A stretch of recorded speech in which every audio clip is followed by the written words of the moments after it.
Honestly તમને એક વાત કહું કે સફળ થવું છે અઘરું છે, પરંતુ એક વસ્તુ છે જે હંમેશાની માટે તમને પુશ કરે છે, એ છે તમારું લક્ષ્ય. લક્ષ્ય ઉપર સૌથી વધારે વાત કરવામાં આવે કે લક્ષ્ય છે એ ક્લેરિટી વાળું હોવું જોઈએ, સ્પષ્ટતા વાળું હોવું જોઈએ. શા માટે લક્ષ્ય ઉપર જ શા માટે વાત સૌથી વધારે કરવામાં આવે છે? કેમ કે ક્લેરિટી મહત્વપૂર્ણ એટલા માટે છે, ગોલની ક્લેરિટી, લક્ષ્યની ક્લેરિટી ઇમ્પોર્ટન્ટ અને મહત્વપૂર્ણ એટલા માટે છે. જો તમે પોતાનો ગોલ છે એ ક્લિયર નથી કરી શકતા તો તમારી અંદર એક ક્ષમતા જનરેટ નહીં થઈ શકે, તમારી અંદર એ પાવર જનરેટ નહીં થઈ શકે કે તમે 15 કલાક, 18 કલાક, 12 કલાક કામ કરી શકો.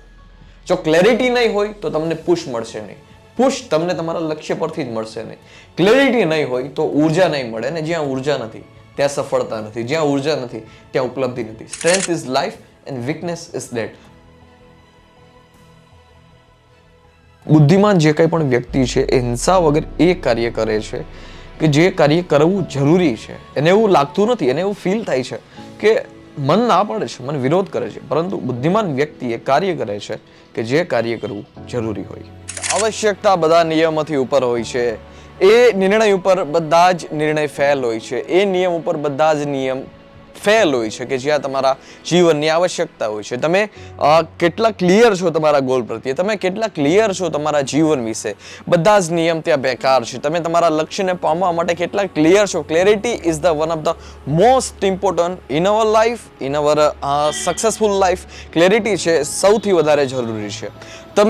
તમારી પાસે બોટ છે, પવન પણ જબરદસ્ત છે, પરંતુ તમને ખબર જ નથી કે તમારા કયા બંદરગાહ ઉપર જવાનું છે, તમને ખ્યાલ જ નથી કે કયા બીચ ઉપર જવાનું છે. તો પછી કોઈ ફાયદો નથી કે તમારી પાસે બોટ છે કે તમારી પાસે બોટ નથી. તમારી પાસે બધા જ ઇક્વિપમેન્ટ મોજૂદ છે, તમારી પાસે જબરદસ્ત એનર્જી છે, ઉર્જા છે, મોજૂદ જ છે, પરંતુ તમને એ વસ્તુનો અહેસાસ જ નથી કે મારે કરવાનું શું છે, મારે જવાનું ક્યાં છે, શું મારા નેક્સ્ટ સ્ટેપ હોય છે. જો તમને ખબર જ નથી તો પછી શું ફાયદો છે? તમારી પાસે બધી જ ક્વોલિટીની બુક્સ છે, મોજૂદ જ છે, તમે વાંચી પણ લીધી છે, પરંતુ તમે કશું ડિસાઈડ જ નથી કર્યું કે આ વસ્તુ કરવાની છે કે આ વસ્તુ નથી કરવાની.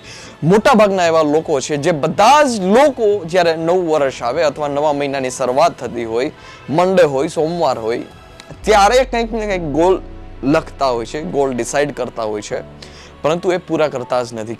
કેમ કે એક વસ્તુ છે જે આપને કમજોર બનાવે છે, આળસ છે આપના જીવનને કમજોર બનાવે છે. જો તમે ડિસાઈડ કર્યું છે તમારે પુસ્તક વાંચવું છે, એવરી ડે માટે એક પેજ, એવરી ડે માટે એક પેજ, એવરી ડે માટે એક પેજ.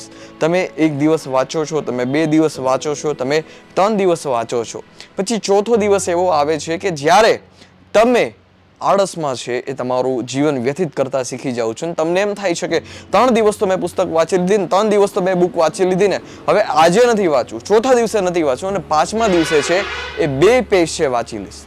5મો દિવસ જ્યારે આવે છે તમે 2 પેજ વાંચતા નથી, એ કાલ ઉપર જાય છે, કાલ ઉપર જાય છે, કાલ ઉપર જાય છે, અને એવી જ રીતે આળસને તમારા જીવનનું સેન્ટર બનાવીને છે તમે ફોકસ જ ભૂલી જાઓ છો. એટલા માટે મસ્ટ છે, એટલા માટે ઇમ્પોર્ટન્ટ છે કે આળસ છે એ તમારા જીવનને છે, તમારા બ્રેઇનને છે એનો વિનાશ કરી રહી છે. તમારા બ્રેઇનને છે એ પોતાના દરજ્જાથી છે એ નીચલા દરજ્જામાં લઈ જાય છે કે જ્યારે તમે જીવનમાં છે આળસને સ્થાન આપો છો. આળસ છે એ તમને સૌથી વધારે કમજોર કરે છે. તમે એવું કહેતા હોય કે બહારની પરિસ્થિતિ તમને કમજોર કરે છે, એના કરતાં પણ ફેક્ટ વાત એ છે, એના કરતાં પણ સત્ય એ છે, એના કરતાં પણ ટ્રુથ એ છે કે તમારા જીવનની આળસ જ જે તમારા બ્રેઇનને સૌથી પહેલા કમજોર કરે છે, સૌથી પહેલા કમજોર કરે છે. અને તમારા જીવનની જે કમજોરી છે એને કાઢવાનું પહેલું સ્થાન એ કે તમારા જીવનમાં તમે આળસને સ્થાન ના આપો. જો કમ્ફર્ટ ઝોન છે ત્યાં સફળતા નથી. જો તમારા જીવનમાં તમે સફળતા હાસિલ કરવા માંગતા હોય, તમારા જીવનમાં તમે ઉપલબ્ધિ હાસિલ કરવા માંગતા હોય,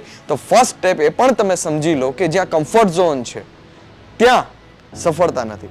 હવે ચોઈસ તમારી છે જીવનમાં આળસને સ્થાન આપવું કે જે તમને હંમેશાની માટે એક કમજોર બનાવે છે, જે તમને હંમેશાની માટે એક એવું માઇન્ડસેટ બનાવે છે કે જે માઇન્ડસેટ નથી શ્રેષ્ઠ તો તમારા પરિવાર માટે કે નથી શ્રેષ્ઠ આ દેશ માટે. તમારે કેવું માઇન્ડસેટ બનાવવું છે?